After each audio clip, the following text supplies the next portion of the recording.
La CELAC finalmente comienza a desarrollar un rol con ciertos atisbos de liderazgo y aparentemente comienza a decírselo al jardín europeo, ¿no? Al jardín de Borrell. Para hablar de esto en más profundidad nos acompaña José López Almejo, tu profe de RI, con quien además se puede tener una agradable conversación de este y otros temas. Jesús, gracias por estar con nosotros. Bienvenido a Prensa Alternativa. Impresiones de esta cumbre tan postergada en algún momento. Querido Juanjo, primero que nada, muchísimas gracias por la invitación. Muy contento de estar nuevamente acá y gracias también por la oportunidad de intercambiar reflexiones sobre la compleja realidad internacional que a todos nos aqueja y a todos nos impacta. Como bien dices, la comunidad de estados latinoamericanos y caribeños empieza a consolidarse como una institución que apunta hacia la integración regional. Ahora mismo están teniendo lugar en Europa, en Bruselas, la capital política de la Unión Europea, encuentros al máximo nivel entre los mandatarios de América Latina y el Caribe, que están auspiciados por la CELAC, y también la Unión Europea, en donde no escatimaron nada, Juanjo, no mandaron a funcionarios de segundo nivel, mandaron a los de primer nivel, que parecen de segundo, pero ese es otro boleto. Está Ursula von der Leyen, la presidenta de la Comisión de la Europea, está Josep Borrell, el jefe de la poca diplomacia europea, está también Charles Michel, el presidente del Consejo Europeo, y bueno, Pedro Sánchez en su calidad de presidente pro tempore de la Unión Europea, y también está Macron, que es en este caso el presidente de Francia, y Francia junto con Alemania, uno de los principales talantes de empuje de esta organización regional, que bueno, pues ahora desafortunadamente han estado rechazando convertirse en el cuarto polo de poder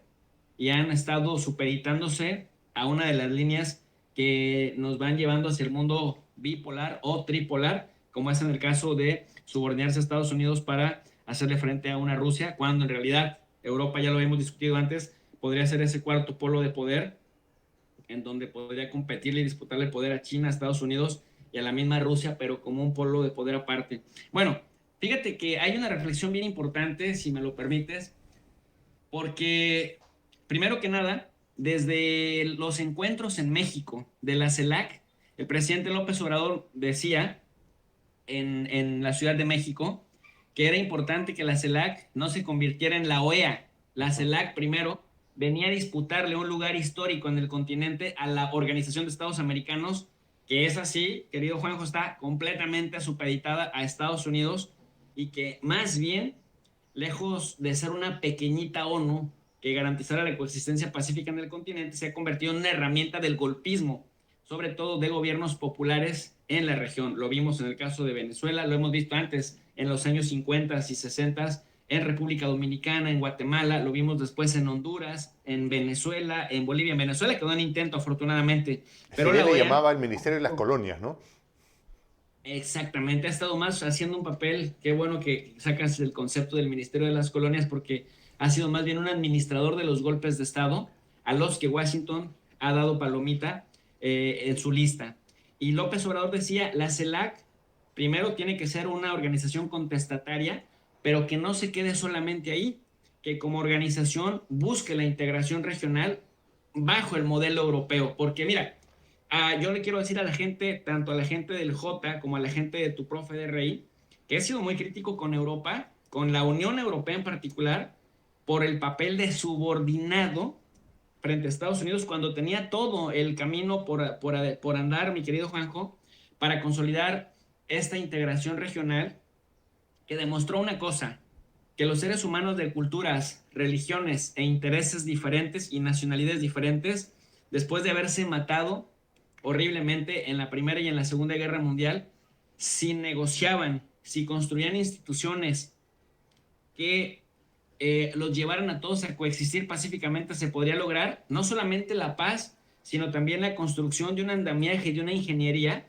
que impactara a la gente de a pie y que construyera clases medias, que es lo que vimos en Europa. Es decir, la gran contribución de la Unión Europea, cuando uno revisa la historia europea, Juanjo, de por lo menos los últimos 2000 años, era de guerras. O sea, siempre han sido muy salvajes en aquel continente, demasiado salvajes, hasta que se formó la Unión Europea y hasta que dos países que siempre estuvieron enfrentados, Alemania, primero como Prusia y ahora como Alemania y Francia, se pusieron a negociar y construyeron la paz, y esa paz empezó a permear a todos los demás países. Entonces, López Obrador decía, si Europa lo pudo lograr, teniendo idiomas, religiones, intereses y posturas históricas diferentes, y pudo hacer que los países de Europa ya no entraran en una guerra fratricida entre ellos desde el año 45 hasta lo de Serbia en los años 90, pues ni modo que América Latina y el Caribe no lo podamos hacer cuando tenemos un idioma común, tenemos una religión común, o por lo menos un enfoque, ¿no? El judeocristianismo, por lo menos. Eh, También venimos de historias afines, pueblos sometidos A por todos los nos han dado españoles. golpes. Es decir, y también exactamente se ha construido un andamiaje institucional a punta de golpes y de represión, de la cual se ha venido sobreponiendo aquellos gobiernos que representan a las clases populares. Y fíjate que ese discurso permeó, porque después Argentina, dentro de los claroscuros que ha mostrado Alberto Fernández, trató de darle continuidad a eso, y ahora que Brasil ha regresado a las grandes ligas y que quedó atrás o parece quedar atrás poco a poco el oscuro peregrinaje de Bolsonaro, llega Lula da Silva, saca a Brasil del aislacionismo en el que solito se había metido y dice, vamos para adelante con el tema de la CELAC, regresan a la CELAC, nos interesa la integración con América Latina, y dicen, América Latina es pacifista, no se dejan imponer la agenda ucraniana pro-europea, que en realidad es pro-Estados Unidos, pro-OTAN, porque el primer punto, querido Juanjo, es que se rechazó que Zelensky diera un discurso. Cuando dicen, a ver, Zelensky es de la Unión Europea, no, pues que no. Zelensky es caribeño, no, pues que no. Zelensky es latinoamericano, no, pues tampoco. Entonces, ¿qué pitos toca Zelensky por acá? Segundo, que en la declaración conjunta que va a tener lugar el 18 de julio de 2023, no aparezca tampoco nada relacionado con Ucrania, porque Ursula von der Leyen, o von der Kaiser, o von der Pfizer, quería imponerla. Y Josep Borrell, el jefe de la poca diplomacia europea, está afanado en que así suceda. Pero tanto el embajador de Brasil ante la Unión Europea, la canciller mexicana Alicia Bárcena, porque sabemos que está allí en calidad de representante de López Obrador, porque a López Obrador no le gusta ir a estas cumbres, excepto que tengan un impacto directo para México. Y es en este caso Xiomara Castro de Honduras, le reclamaron a Europa, primero, un trato de iguales. Segundo, que si con ese empeño que le dedican dinero, mucho dinero, trillones, decía Xiomara Castro, presidenta de Honduras, a hacer la guerra y a mantener la guerra, se lo dedicaron a construir instituciones con un impacto birregional, Europa se beneficiaría también de lo que puede proveerle América Latina.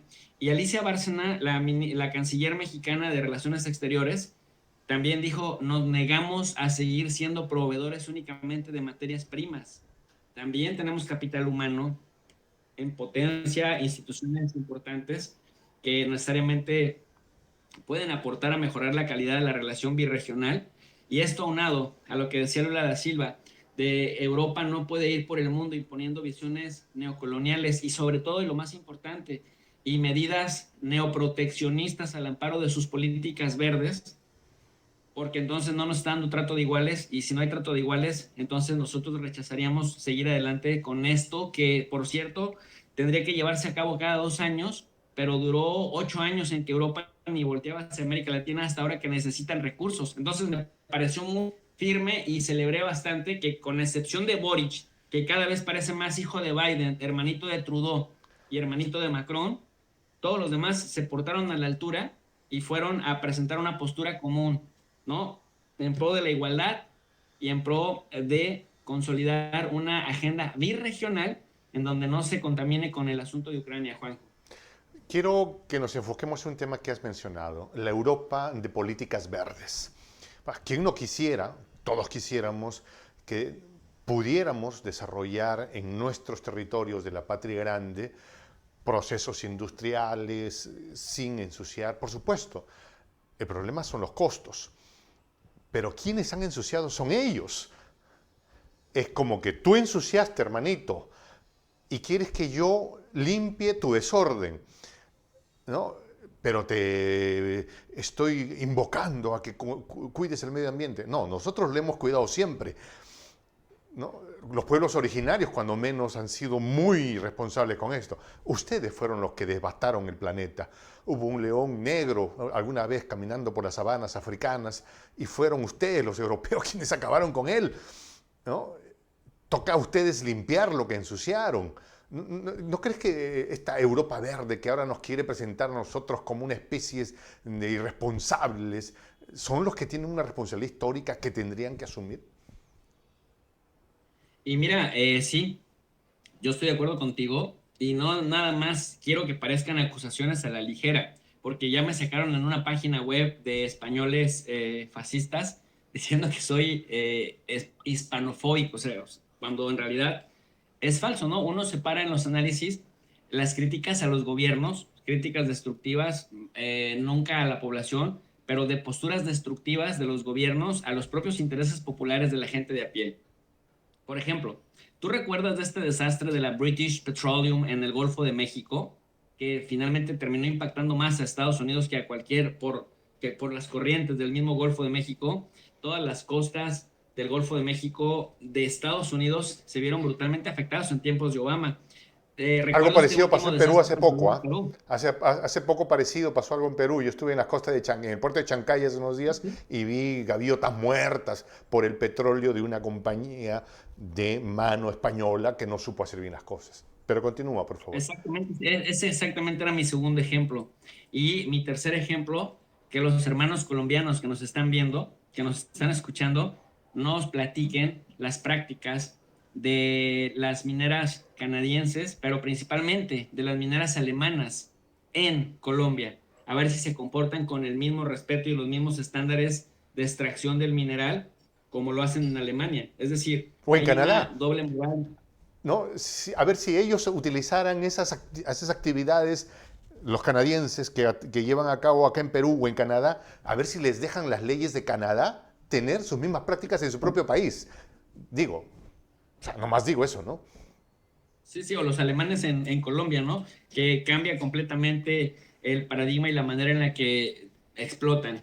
Y la otra, creo que es bien importante que la gente entienda que si Europa ha desarrollado algo en los últimos 20 años, es esta capacidad de intentar por lo menos persuadir a través del discurso de que están proactivos en la consumación de la Agenda 2030, que si lo plasman como libertades, como derechos humanos, como empoderamiento de la gente, como fortalecimiento institucional, y dicen medio ambiente y ecología, se ve muy bonito.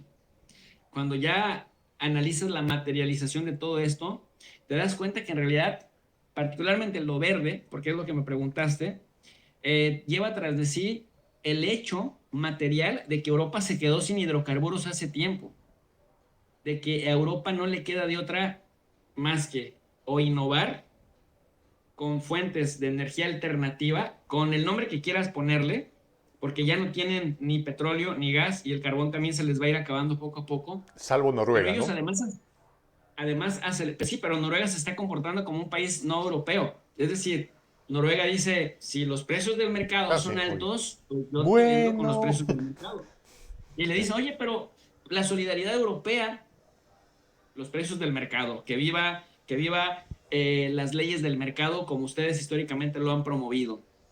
Y entonces Europa dice, bueno, nuestro aliado Estados Unidos, lo platicamos la vez anterior, que Estados Unidos les dijo, bueno, pues sí, somos amigos y somos socios, pero negocios son negocios y en los negocios no hay amigos socios, ¿no? Como dice por ahí el clásico. Y además, la otra es que Europa sí o sí tiene que hacer algo urgente y por eso vimos las contradicciones de estarle pagando a China, a la India o a la misma Turquía el petróleo y el gas más caro y a la misma Arabia Saudita el mismo petróleo ruso que le rechazan a Rusia por ser Rusia y el gas que le rechazan a Rusia por ser ruso, que con una gotita que le pongan de gas indio o de petróleo chino o de petróleo árabe, entonces ya es Made in China, Es una mezcla Made in nueva. India, porque ya está mezclado y ahora sí puede venir desde allá mucho más caro y poderlo seguir consumiendo. Pero ellos dicen, nuestro futuro es o creamos fuentes alternativas de energía y por eso tratan de hacer este proceso de la socialización de una nueva idea para que una vez que esta agarre el efecto boomerang, la gente la pueda internalizar y que los costos políticos no sean tan altos por los sacrificios que le van a pedir a las personas que realicen. Entonces nos tienen que ideologizar para que lo aceptemos. ¿Sí me explico? Si tú eres un europeo de a pie que estás más preocupado por el trabajo que no quieres perder, por la pensión que estás cuadrando, que te llegue en el tiempo que más o menos piensas retirarte ahora que están metiendo un montón de reformas para aumentar la edad, que no te toque ser retroactivo, etcétera, etcétera, te dicen, oye, pues hay que ser más verdes. En realidad es que ya se les acabó la energía y en realidad es que han manejado tan mal, pero tan mal el proceso de transición que adelantaron y de manera abrupta tienen que transitar y todos sabemos que cuando transitas de forma abrupta de un estadio a otro, pues terminas más perjudicado que beneficiado, Juan. Va a ser las carreras, cierto. Quisiera que nos movamos aquí y un poco al escenario de la semana pasada. La OTAN en Vilna, reunidos. Turquía, que aparentemente había sido un personaje, el presidente Erdogan, recién reelecto, ¿no? Vuelto a las carreras otra vez, parecía convertirse en un elemento rupturista para la apertura de un nuevo mundo. Sin embargo, parece que le han dicho, tranquilo muchacho, vas a entrar a la Unión Europea, no sabemos cuándo, pero abrimos la agenda. Tú que eres que tenías la llave del candado para que entren los vecinos a la OTAN, tú vas a entrar. Y Erdogan ha respondido entregando ciudadanos ciudadanos ucranianos que habían sido entregados por el gobierno ruso en calidad de prisioneros y emitiendo señales, digamos, de que parece que el cheque valió más en este momento, me da la impresión, ¿no? Al punto que el tratado por el grano que sostenía como Turquía a uno de los garantes parece que no va. ¿Qué pasó? ¿Le torcieron el brazo a Erdogan? ¿Hay una jugada? ¿Qué impresión tienes?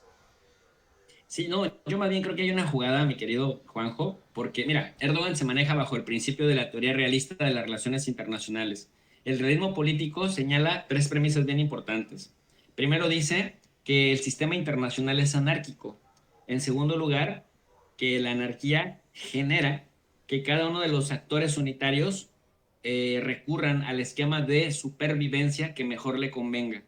Ok. Y muchos lo interpretan como el autoarmarse, o sea que esa idea provoca la carrera armamentista, ciertamente. Y en tercer lugar, que cada interés se define en términos de poder y el objetivo de los actores unitarios es siempre maximizar el poder porque Repítenos los tres, lo que uno llama anárquico, sistema anárquico ajá, lleva a prácticas de supervivencia a los actores y tercero, que cada actor intenta maximizar su poder, eso porque todo explica mucho interés entonces. O tiene sea, un cada término de quien tiene que poder. ver lo suyo, en otras palabras, en un Así mundo donde no hay reglas ni es. nada. Así es. Y porque además el sistema internacional, dicen los realistas, es un juego de suma cero en lo que uno gana el otro lo pierde y viceversa. Entonces, Erdogan se comporta bajo esa filosofía. Yo mismo he llegado a decir que es un traidorzuelo sin principios de ningún tipo de lealtad, pero cuando ya lo analizo fuera de la pasión Claro. y lo analizo como ahora sí que es como evaluador, como Como si fueras estudioso un del tema, extraterrestre que mira las cosas desde afuera, digamos. como cuando vas al cine. Dale, Independientemente de que uno grite, llore, se salga de la película tiene su trama es la y misma. no va a cambiar. Ajá, ok, ya, ya. ¿No? Ajá. Bueno, entonces Erdogan se maneja bajo los parámetros realistas y se llaman realistas no porque sea realidad. Lo que pasa, lo que sucede es que estos señores decían que ellos en los años 40, que es de donde viene la teoría realista, veían el mundo no como debería ser, sino como ellos creían que era. Entonces, por eso son realistas, aunque sabemos que eso es subjetivo. Pero bueno, Erdogan es el único que ha visto en estos años por los intereses de su cúpula, de su propio gobierno. Ni siquiera quiero decir de Turquía, porque eso es una utopía, pero por lo menos por los intereses de su gobierno. Entonces, a Ucrania va y le dice, sí, Ucrania, te apoyamos en tu intento de ingresar a la OTAN, sí, Ucrania, te apoyamos en tu intento de recuperar Crimea, aquí te van unas armas, aquí te van unos aviones, porque sabe que eso le garantiza estabilidad en la OTAN. A Suecia Para que y no, a no lo Finlandia, miren feo los vecinos, digamos. sí, claro, que digan, esto no es una amenaza, es útil, es un tonto útil, pero es más vivo que tonto. De hecho, no, de tonto no tiene un pelo Erdogan.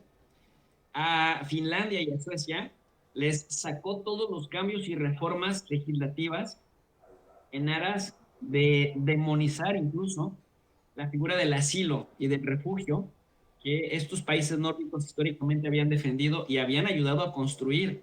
La razón, bastantes kurdos, líderes políticos que son opositores a Erdogan, estaban perseguidos por Turquía y refugiados en estos países. Bueno, ya los hizo que le regresaran gente, que demonizaran la práctica del refugio y del asilo, que además está amparada por el derecho internacional público, pero es tanta la euforia belicista en este momento en Europa que estos dos, con tal de entrar a la OTAN, fueron capaces de renunciar a la promoción de los derechos humanos y de la figura del asilo que históricamente habían promovido, Juan. Y entonces Erdogan se sale con la suya y por lo menos Suecia y Finlandia, en lo que resta, no sé, en lo que resta de aquí al conflicto o en los próximos 10 años, difícilmente le darán asilo a alguien que venga de Turquía.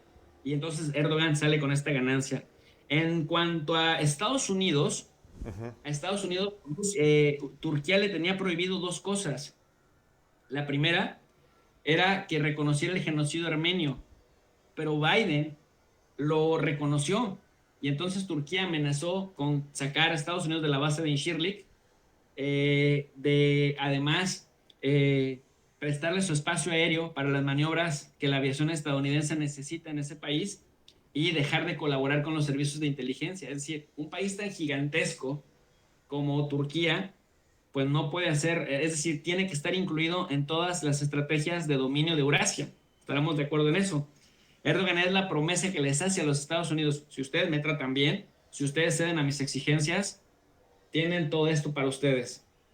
Pero Estados Unidos reconoció el genocidio armenio. Armenia no le da en términos materiales casi nada a Estados Unidos. Al contrario, es como un intento de bebé pequeñito al que Estados Unidos cuida porque el cabildeo de la diáspora armenia, de eso va mi segundo libro, en Estados Unidos es brillante, poquitos pero bien organizados que le aprietan la teta al gobierno de Estados Unidos y lo hacen que les tienda un paraguas de protección, que ahora se distrajeron con el tema de Rusia y Ucrania y Azerbaiyán aprovechó para irse en contra de Armenia pero, y darle golpes contundentes, pero el otro punto es que Estados Unidos no defiende en exceso a su otro aliado de la OTAN, que es Grecia, con el que tiene una disputa muy fuerte Turquía. Entonces, ¿qué es lo que hace Turquía muy hábilmente? Neutraliza a Estados Unidos, en un caso que es de primer orden para Turquía, que son las decenas de islas que tienen disputándose con Grecia. Entonces, el que tuvo que entrar al quite fue Francia, que firma en 2021 un acuerdo de apoyo militar a Grecia en caso de ser atacado por Turquía. Y entonces la otra tiene que ser neutralizar a Francia y neutralizar a Alemania. Y entonces a Francia y a Alemania, como no los pudo neutralizar con eso, pone sobre la mesa el que Estados Unidos gestione el ingreso de Turquía a la Unión Europea, a pesar del gran berrinche que hacen Alemania y Francia, pero que saben que en este momento están subordinados casi completamente a Estados Unidos. Quieren que Suecia se incorpore a la OTAN, entonces yo quiero entrar a la Unión Europea porque me la deben desde el año 75, que hicimos los turcos nuestra primera solicitud de acceso a la Unión Europea y que nos han estado mandando a la cola. Ya aceptaron a Bulgaria, dicen, ni modo que Bulgaria sea mejor que Turquía. Aceptaron a Rumania, a Croacia, a Eslovenia, a Eslovaquia, a República Checa. No me digan que es mejor que nosotros, que les aporta más. Bueno, pues los europeos dicen, pues por lo menos no nos van a meter a 100 millones de musulmanes, ¿no? Que entonces se les han ido Que ese yendo es el poco a gran poco. temor en el fondo, ¿no? Por supuesto, por supuesto que además Turquía por sí solo tendría uno de los tres mejores ejércitos, o por lo menos de los más grandes ejércitos de Europa, teniendo solamente el 15% de su territorio en el continente europeo y el resto en Asia, tendría acceso ilimitado, ya sin restricciones como las que tienen ahora a los mercados europeos. Es decir, temen que se les venga una crisis laboral en Europa y por eso han sido cuidadosos con mantener a Turquía fuera del esquema. Pero Turquía golpeando por aquí a Rusia, golpeando por allá a Rusia, cediendo por acá, ha ido convirtiéndose en ese vecino incómodo que pone la música a todo volumen a las 5 de la mañana, con el que no te quieres pelear, pero que te hace daño si se te acerca demasiado, Y que está ahí, y que y siempre que estará está ahí. ahí y que no lo vas a poder sacar nunca.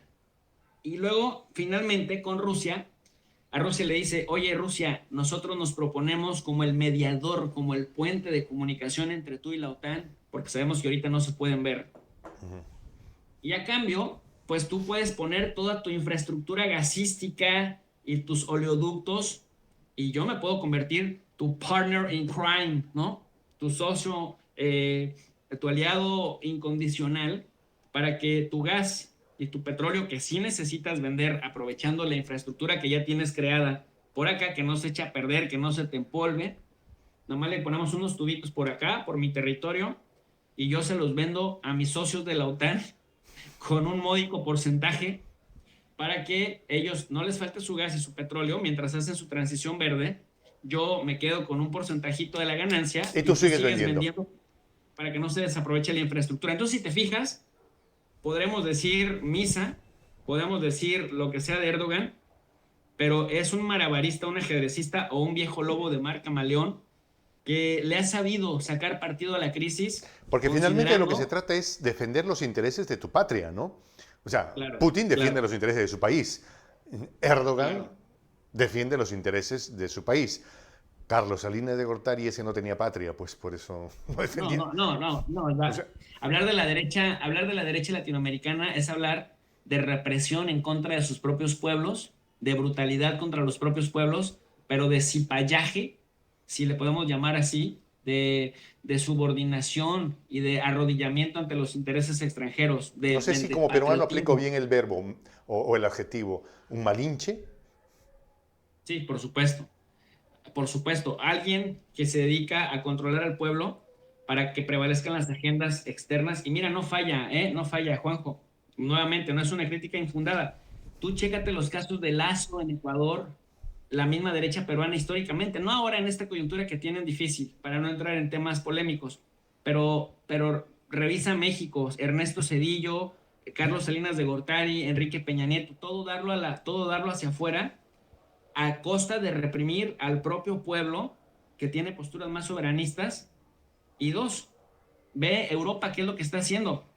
Es proporcionalmente subordinada hacia los intereses externos.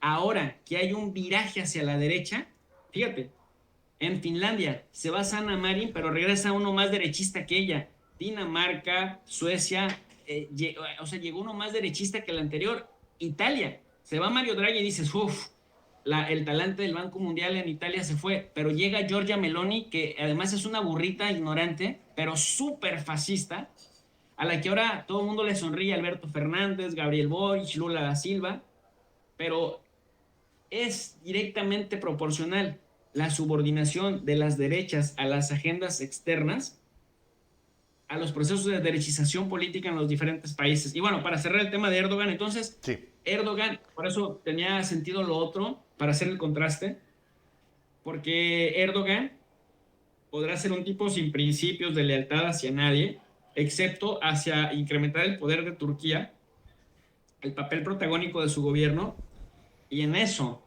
le juega a todos el dedo en la boca, pero a cambio les da algo que todos están buscando sin que necesariamente le perjudiquen directamente. Y en un contexto en donde se le murieron 50,000 personas por el terremoto, por la gran corrupción inmobiliaria que existe en Turquía, que no construyen con medidas de seguridad en unas zonas que son bastante turbulentas en términos sísmicos, que casi pierde la elección porque históricamente las había ganado en primera vuelta y ahora ganó así pero por un pelito en el empate técnico casi casi. Y además, el hecho de que lo quieren fuera de la Unión Europea, o sea, no quieren que Turquía entre nunca a la Unión Europea y ahí está respirándoles en la nuca, en sentido figurado. No lo quieren tanto en la OTAN, le tienen desconfianza, pero no se pueden perder de ese aliado, no lo pueden arrojar a los brazos de Rusia y coqueteó mucho con la idea y ese fue el mensaje que les mandó. Si ustedes no me quieren, yo me arrojo a los brazos de Rusia y Claro. me suma a Irán y me suma a China y a ver cómo nos detienen. Y Arabia Saudita también está virando hacia aquel lado. Entonces, a todos les da un poco de lo que quieren escuchar, pero al final de cuentas a todos les extrae algo que lo empoderan y lo consolidan en el liderazgo turco y regional, además también, Juan. La última vez que conversamos, Jesús, debe haber sido hace unas 10 semanas más o menos, aproximadamente, 8 o 10 semanas. Sin embargo, ayer justo revisaba la entrevista que te hice y me daba cuenta de algo. El mundo de hace 8 semanas atrás no se parece en nada al mundo de hoy. O sea, están pasando cosas a una velocidad absolutamente increíble. Es decir, en ese tiempo podríamos decir que ha entrado en el tema de agenda con mucha fuerza el tema de la moneda sur, impulsada por Lula, que fue el que se opuso en el año 2004-2008 a la idea de Chávez de lanzar la moneda sucre. En aquel entonces, Jesús, decíamos, ¿cómo le irá a la contraofensiva ucraniana? Ahora sabemos que la contraofensiva ucraniana es, ¿qué cosa hiciste, Zelensky, con lo que te dimos? O sea, el mundo ha girado demasiado. Estamos en una vorágine donde las cosas parecen que están desbocadas, sin freno.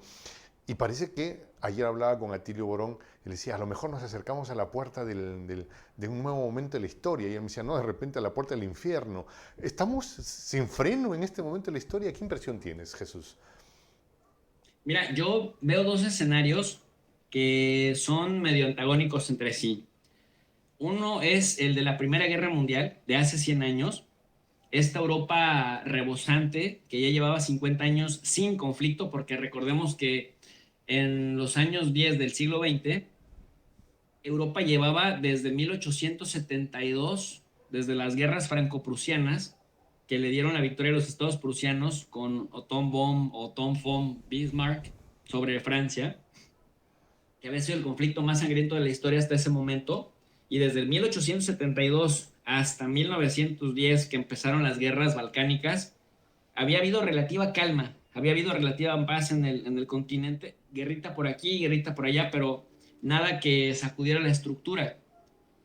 Y entonces, cuando tú revisas los escritos de los historiadores de aquella época, te dicen que esos generales gordos que se hacían ricos en sus oficinas de caoba, que empezaban a disfrutar de la elegancia de sus lugares de trabajo, de sus residencias de descanso en el bosque, etcétera, etcétera, sentían que ya era hora de que los soldados les quitaran el uniforme y les quitaran la paga, y se lanzaron felices a la guerra, pensando que iba a ser la guerra que acabaría con todas las demás, pensando en el tema de las guerras balcánicas, ¿no? Que hubo entre 1911 y 1914, que concluyen con el asesinato de Francisco José Duque, austriaco, en manos de un serbio, pero se construyó un sistema de alianzas, Juanjo, un sistema de alianzas militares que hicieron que si dos chiquitos se peleaban, en este caso Serbia contra Austria, entonces Alemania fuera al socorro de su aliado Austria, y Rusia, la Rusia zarista, fuera al socorro de Serbia, y entonces todos los aliados de Rusia van al socorro de Rusia y todos los aliados de Alemania vienen al socorro de Alemania, y al final se hace una rebambaramba de todos contra todos. Cuando quisieron frenar la guerra, ya no había la suficiente tecnología para comunicar que se detuvieran. Ya los trenes estaban en marcha, ya los ejércitos estaban en el frente, empezando a dispararse, y una vez que se suelta el primer disparo, es difícil parar toda la vorágine de la destrucción. Un escenario podría ser que estamos en un ciclo parecido, en donde después de años de prosperidad, de años de tranquilidad, de mucha calma, ves a los países europeos que rebosantes, regordetes, acostumbrados ya a la buena vida, dicen, estos tienen que desquitar los sueldos y vamos a ver qué hay en el frente. Es que además, yo acabo de grabar un video, un análisis, en donde veo cómo crece la deuda pública, la deuda soberana de los países europeos, con respecto como porcentaje de su Producto Interno Bruto.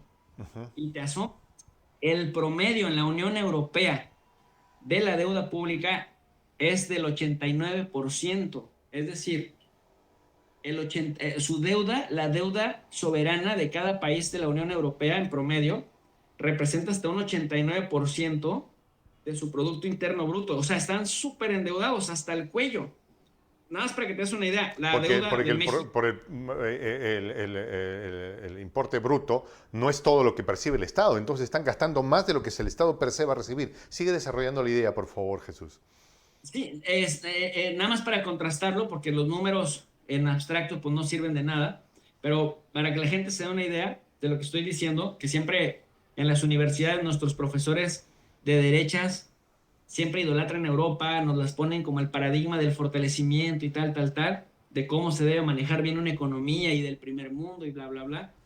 Este aspiracionismo loco, tonto, que de pronto uno sin capacidad de contrastar se la cree cuando es estudiante, cuando ya empiezas a poner en perspectiva lo que te dicen, dices, ah, mira, México tiene aproximadamente un 38% de deuda pública como porcentaje de su Producto Interno Bruto. 38%. O sea, si México estuviera en Europa sería como el lugar número 20. El alumno aplicado.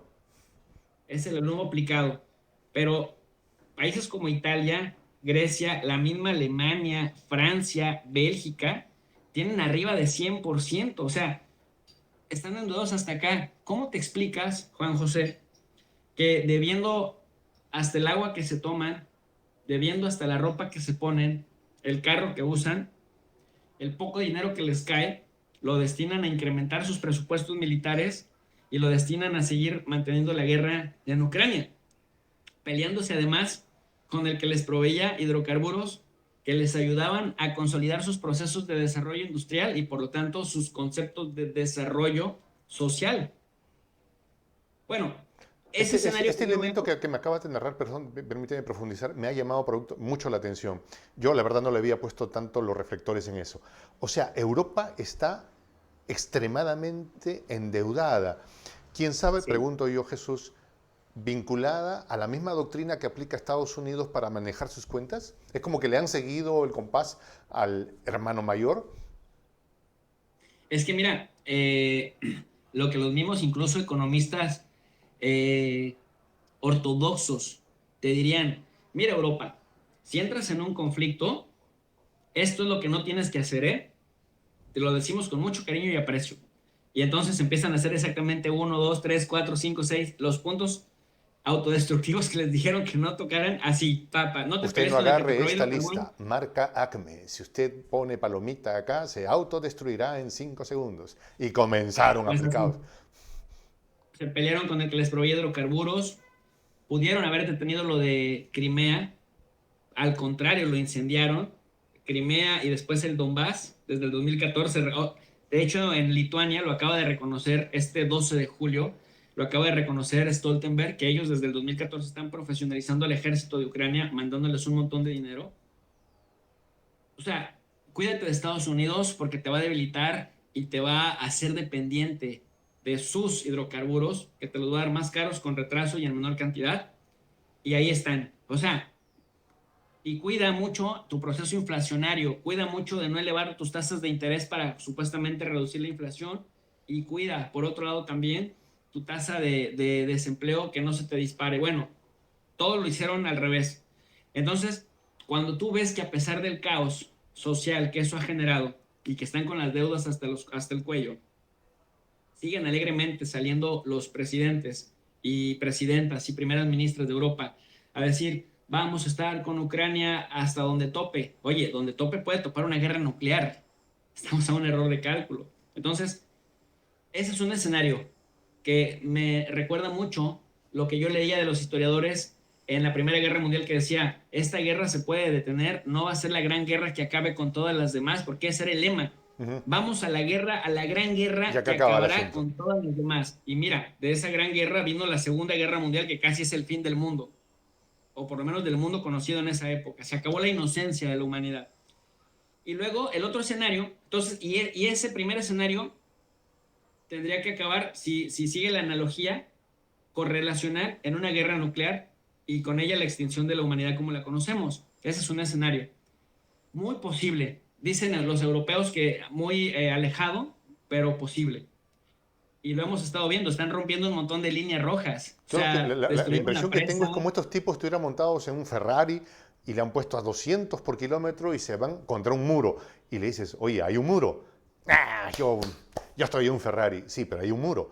No, pero estoy a 200 pero hay un muro. Sí. Y hay un muro, de verdad. Y parece que no toman Curva conciencia. peligrosa. Reduzca su velocidad, curva peligrosa. Y hay un barranco. y le siguen acelerando. Así es, exactamente. El otro escenario, que es un poco antagónico a este, es que el gobierno de Estados Unidos, y que creo, es que los dos pudieran pasar, Juan José, pero hay que contemplarlos. El otro es que Estados Unidos originalmente, y tú lo puedes ver, no te lo estoy inventando yo. Una vez discutí con estos muchachos del orden mundial, españoles que tienen una postura otanista, que además se sienten súper, súper, súper vanguardistas en materia de relaciones internacionales. Uno de ellos intentó burlarse de mí, pero yo mostré el documento y el documento les da una cachetada por sí solo. El documento de la RAND Corporation, este think tank, creado por toda la élite militar de Estados Unidos desde los años 50, que te va diciendo cómo se organizan más o menos el ABC de los golpes, de las guerras en otros países. Sí, y está disponible, o sea, está abierto al público, ni siquiera tienes que ser espía, ni mucho menos, está abierto al público. Este documento de 2019 de la RAND Corporation, desde el que decían todo lo que iban a hacer, la guerra entre Armenia y Azerbaiyán, ya pasó. El moverle a Turquía con el tema kurdo, ahí está. El mantener a Siria con el tejido social roto, ahí está. O sea, no es que saliera de mi imaginación. Y, por supuesto, el provocar la separación comercial y la interdependencia compleja de Europa y Rusia, crear un conflicto interno en Rusia para que finalmente Rusia se debilitara y en algún momento Rusia dejara de representar el soporte de hidrocarburos, o el soporte energético, ese es el concepto. Estaba buscando la traducción inmediata, el soporte energético de Europa, porque una Europa fuerte tampoco le conviene a Estados Unidos. Ese es el tema de fondo. Y estos chavos del orden mundial me decían, es que tu conspiracionismo, ¿cómo crees que todo se explica a partir de un reportito ahí?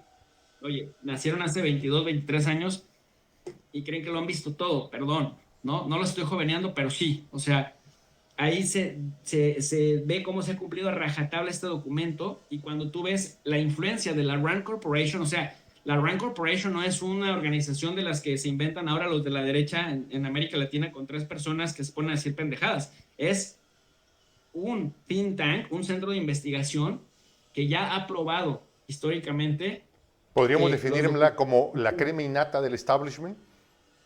la crema innata del establishment, la avanzada intelectual de los militares, y cuando tú contrastas es impresionante. Mira, reto a la audiencia a que haga esto, o les invito, no retar, invito a la audiencia a que haga esto.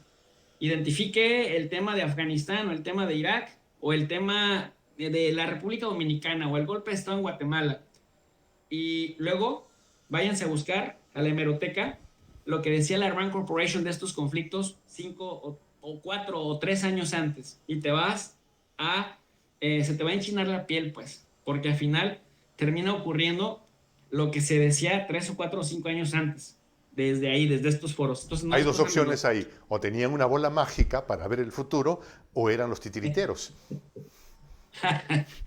Que generalmente es este segundo punto en el que más se cae, ¿no? O se llega a la conclusión. Entonces, en 2019 ya se había previsto estos escenarios, no solamente en Rusia, sino en diferentes partes de la región, y ya pasaron todos, el 100%.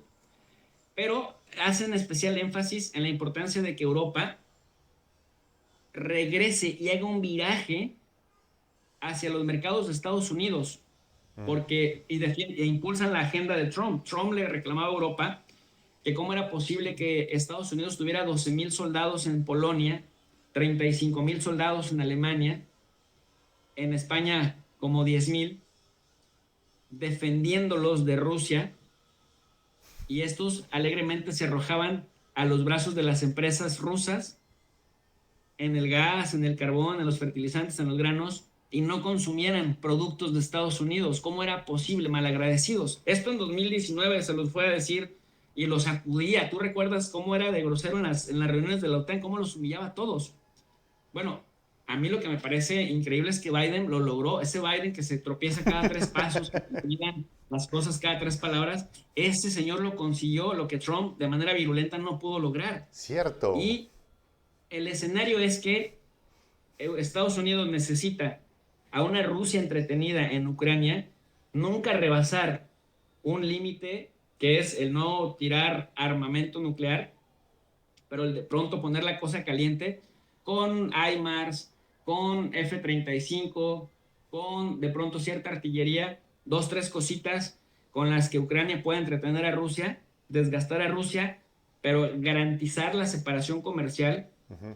de Rusia y de Europa, que siga la tensión, para que mientras se consolide la dependencia comercial europea de Estados Unidos y eso haga casi imposible el regreso de Europa, comercialmente hablando y económicamente hablando, a su soporte energético natural, que era Rusia. Una Europa subordinada le permite a Estados Unidos tener más presencia militar en Europa, que por cierto, en junio del año 2022, allá me tocó estar en Madrid, Ujú.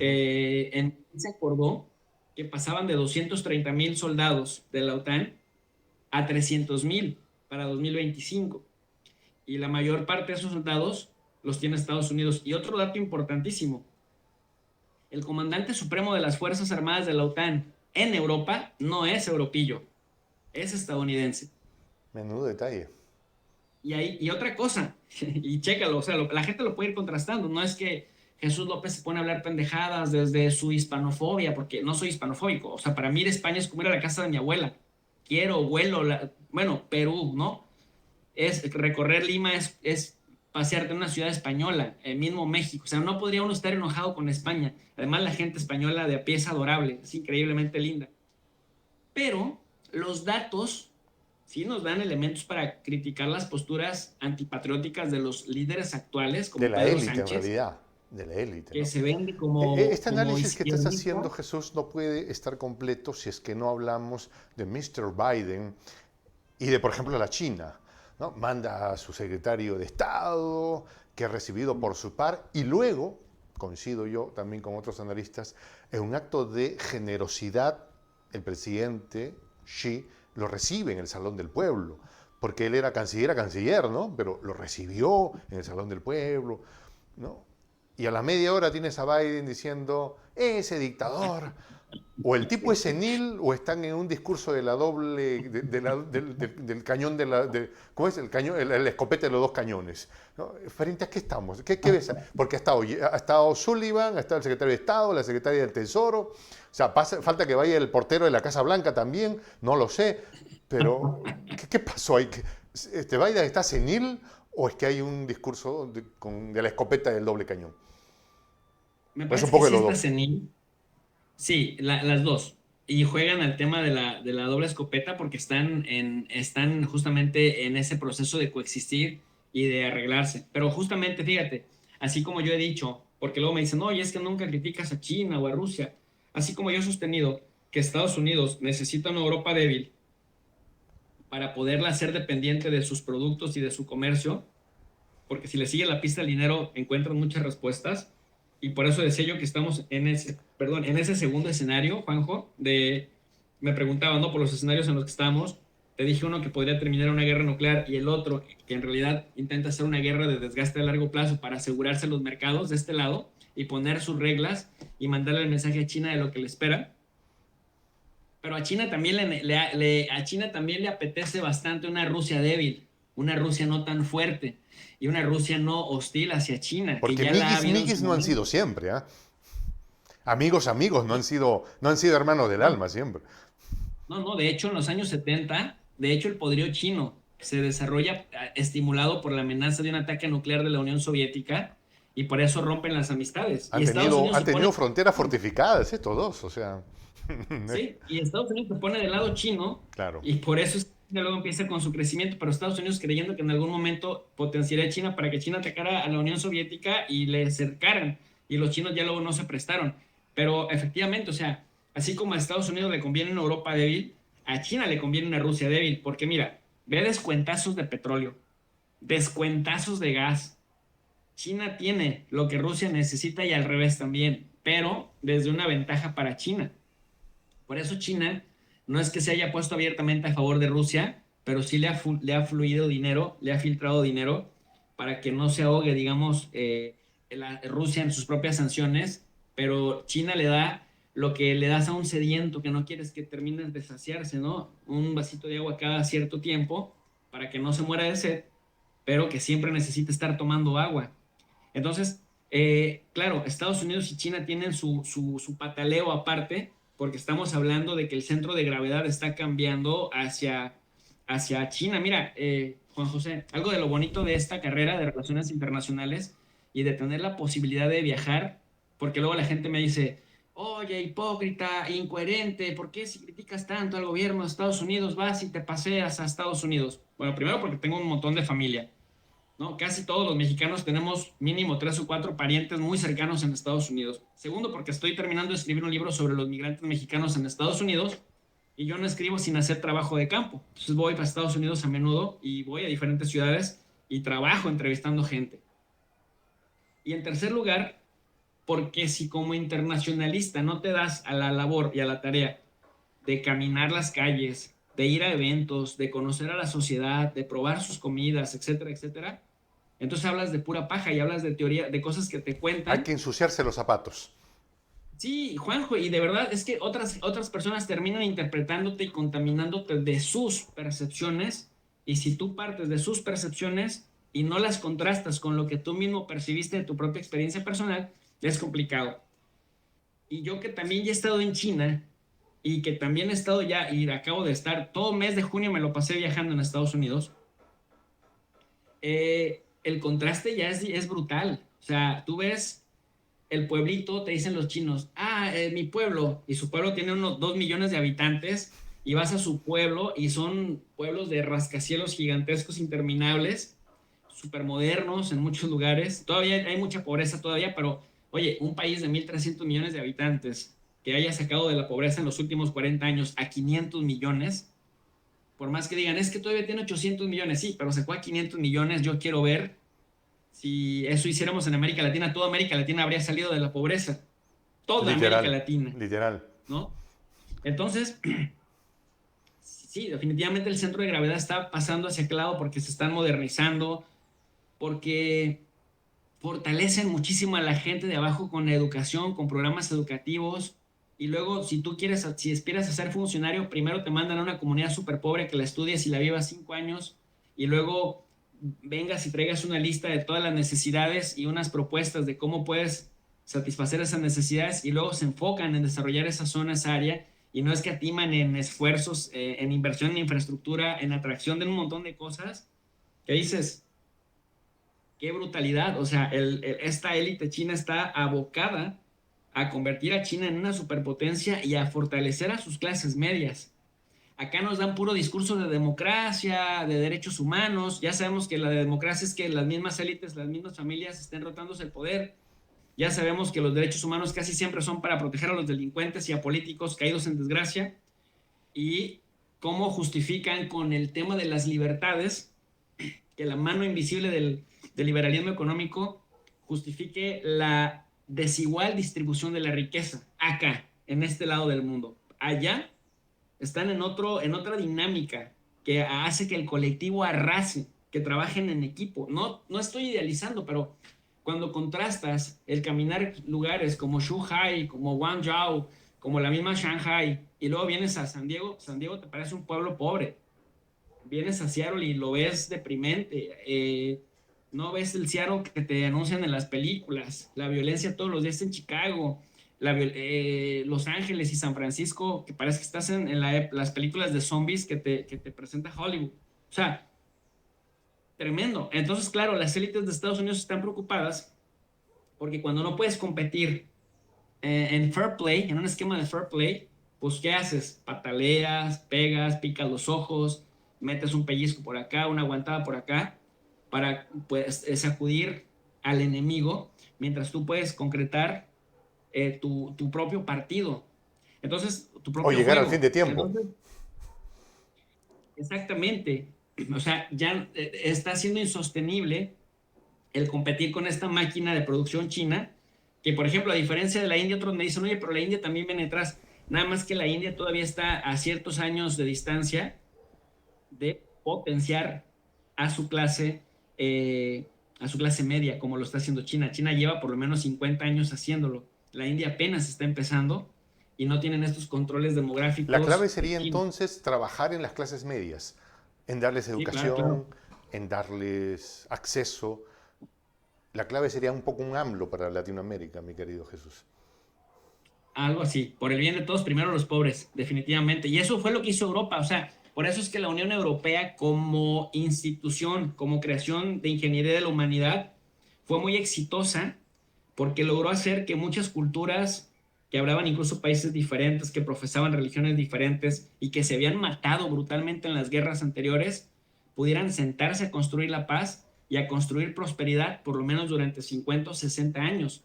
Cuando tú vas, Juanjo, hace un año tuve la oportunidad de estar 2 meses en Europa, nuevamente en el mismo esquema, visitando como 9 países, caminándolos, viendo sus culturas, sus tradiciones, sus comidas, etcétera.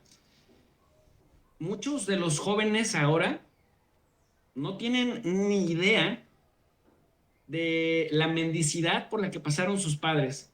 Cuando platicas con los señores que tienen 70, 80 años de edad, ellos sí te dicen y lloran. Te dicen, puta, no tenía ni para comer un pan, no tenía ni un clavo, ¿no? Bebía agua no de la llave, del río o del charco, porque estaba la cosa súper Mal. mal. La gente tenía piojos, etcétera, etcétera, etcétera.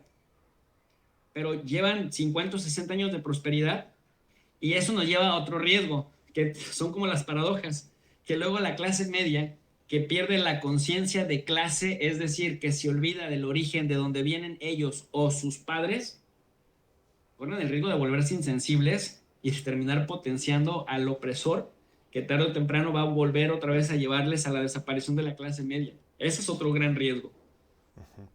Jesús López Almejo, un hombre de brillantes disquisiciones, un analista de relaciones internacionales, y esto hay que ponerlo muy en claro, cuando él pone tu profe de RI, no es que ha inventado una nota musical, no, él es docente y él es profesional en relaciones internacionales. ¿Sí? Entonces la voz de él es una voz autorizada desde la academia y desde haber paseado, de haber ensuciado los pies en el polvo de los caminos para saber de la realidad. Jesús, hermano querido, siempre será un honor poder conversar contigo y más que un honor, es un placer escuchar tanta sabiduría de tu parte. Hermano querido, muchas gracias por haber estado con nosotros aquí en Prensa Alternativa. Muchas gracias, un placer y pues estamos a la orden. Y ojalá algún día vengas a México para No, saludarnos sí, en persona. Un fuerte abrazo. yo prometido que voy allá, voy a llevar pisco para todos mis amigos y voy a preparar ceviche, el ceviche peruano. Excelente. Hermano querido, Fuerte abrazo. un fuerte abrazo. Mi nombre es Juan José del Castillo, el J. Gracias por haber estado aquí en Prensa Alternativa.